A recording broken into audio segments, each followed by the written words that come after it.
बिस्मिल्लाहिर्रहमानिर्रहीम। अस्सलाम वालेकुम स्टूडेंट्स, मैं आपकी टीचर मिस फरहा जमील। उम्मीद करती हूँ कि आप सब खैरियत से होंगे।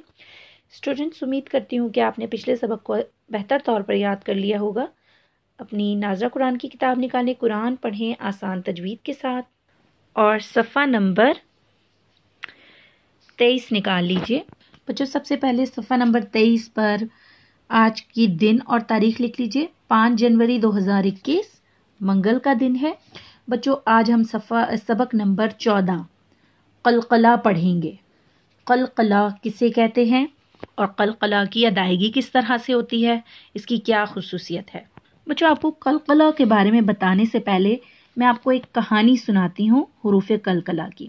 हुरूफ कलकला वैगन में बैठकर पार्क जा रहे थे। बच्चों, हुरूफ कलकला 5 होते हैं। क, त, ब, ज, द। क, त, ब, जीम, दाल। तो बच्चों, इनकी कहानी ये है कि एक दिन ये 5 हुरूफ वैगन में बैठकर पार्क जा रहे थे कि सड़क पर अचानक वैगन को स्पीड ब्रेकर की वजह से झटका लगा। ये स्पीड ब्रेकर, इसकी वजह से वैगन को झटका लगा और एक इजाफी आवाज पैदा हुई। ऐसी ही आवाज कलकला हुरूफ को अदा करते हुए पैदा होती है।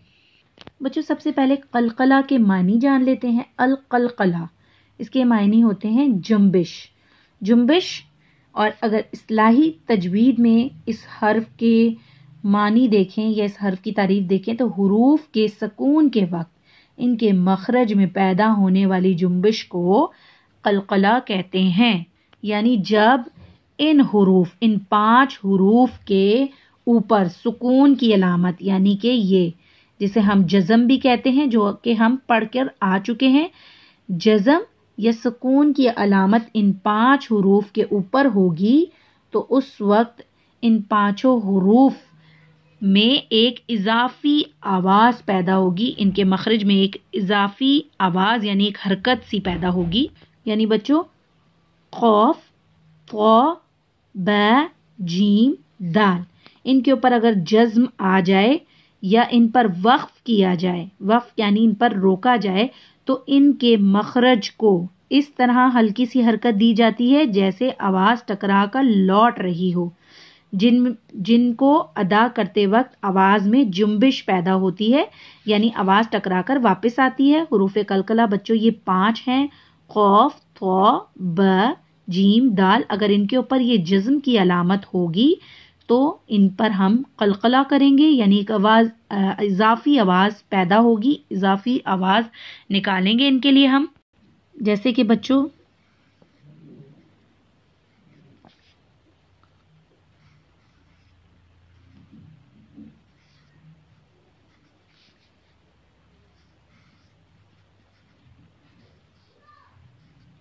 इनके ऊपर अगर सुकून की अलामत होगी, कोई ज़बर कोई ज़ेर पेश के लिए इनको इजाफी आवाज़ नहीं देंगे, बल्कि इनके ऊपर सुकून की अलामत होगी, तब इनको हिला कर पढ़ेंगे। यानी इनमें जुम्बिश पैदा होगी, इनके मखरज में जुम्बिश पैदा होगी और इनके मखरज को इजाफी आवाज़ के साथ पढ़ेंगे। जैसे बच्चों आप यहाँ देखें, हमज़ा, हमज़ा यानी अलिफ के ऊपर ज़बर है तो ये हमज़ा बन जाता है, और खौफ, खौफ के ऊपर सुकून की अलामत है तो इसे हम अक नहीं पढ़ेंगे, इसे हम अक्को, अक्को एक इजाफी आवाज़ देंगे। जैसे तो के ऊपर जज्म है, अतो, अब, अज, अद। बच्चों, एक आपको हल्का सा इशारा देते हैं कि कलकला की आवाज़ ऐसी है जैसे आधे पेश की आवाज़ है। जैसे अकू, अकू पढ़ते हैं आप, लेकिन आधा पेश कर लें, अक्को। अतो, अतु पढ़ते हैं, अतो। अबू पढ़ते हैं, अब। अजू पढ़ते हैं, अज। अदू पढ़ते हैं, अद। ये एक इशारा है समझाने के लिए कि आधे पेश की जिस तरह आवाज़ निकलती है, खू होता है, इस तरह आवाज़ इसकी वापस लौट कर आती है। इसे अक नहीं पढ़ेंगे, अत नहीं पढ़ेंगे, अतो, अक्को, अब, अज, अद, आवाज़ लौट कर आएगी। बच्चों, इसकी वजह क्या है کہ ہم اس کی وجہ یہ کہہ سکتے ہیں کہ ہمارے پیارے نبی حضرت محمد صلی اللہ علیہ وآلہ وسلم اسے پڑھا کرتے تھے اس طرح سے، اور دوسری اس کی وجہ یہ بھی ہو سکتی ہے کہ اس سے حروف واضح ہو جاتے ہیں. اگر ہم ان پر قلقلہ نہ کریں تو حروف واضح کیسے ہوں؟ جیسے ہم پڑھ دیں اق ات اب اج، اق اب اج اد، تو ہمیں کیسے پتہ چلے گا کہ ہم نے ق پڑھا ہے، تو پڑھا ہے، ب پڑھا ہے، ج پڑھا ہے یا د؟ اس لیے اب ہم اسے قلقلہ کر کے پڑھتے ہیں تو واضح ہو جاتے ہیں. اق ات اب اج اد.